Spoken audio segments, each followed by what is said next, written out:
À mon avis, le principal défi est d'ordre psychologique. Il y a donc un obstacle au niveau de l'acceptation par la communauté, par les sociétés du handicap. Le handicap reste encore une problématique un peu taboue.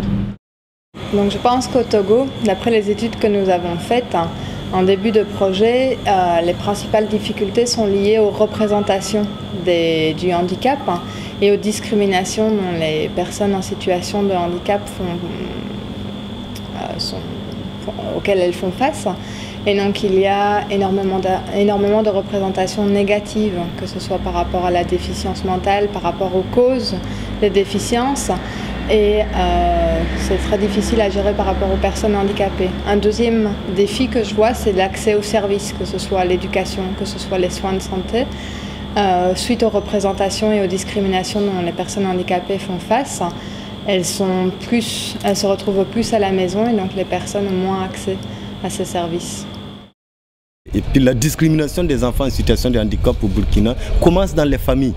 Voilà, parce que les parents, dans un premier temps, ils font la différence entre les autres enfants et l'enfant porteur de handicap. Et la discrimination commence de la famille et dans la communauté, dans l'espace géographique dans lequel vit cet enfant handicapé. Et voilà, ça devient une problématique maintenant de la société.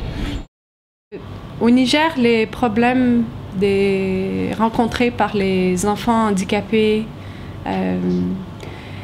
sont assez multiples.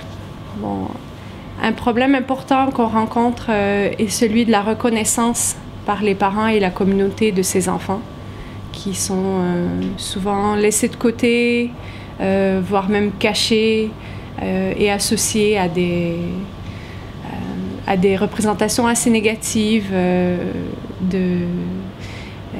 liées aux croyances traditionnelles, à la religion qui représente l'enfant handicapé comme étant un symbole d'une faute parfois commise par la mère. Et donc ces enfants peuvent être complètement délaissés et abandonnés par leur entourage.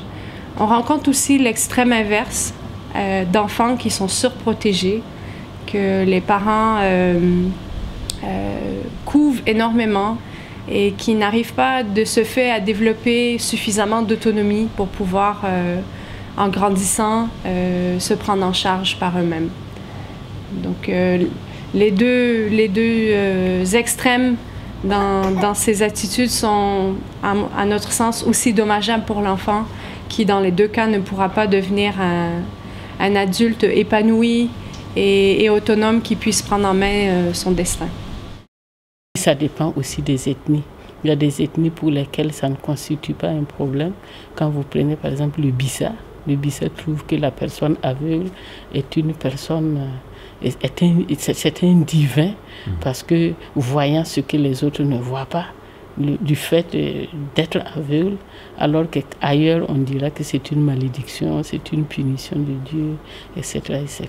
Donc ces défis dépendent et des zones, et de la culture, et des représentations que chaque ethnie, chaque zone a de la personne en situation de handicap. Je pense que les principaux défis sont nombreux, mais moi je pense que le défi lié à la pauvreté est très important. Les enfants sont dans un contexte de pauvreté. Les parents, dès qu'ils ont une sélection à faire, dès qu'ils ont une priorisation à faire, ils laissent de côté les enfants handicapés.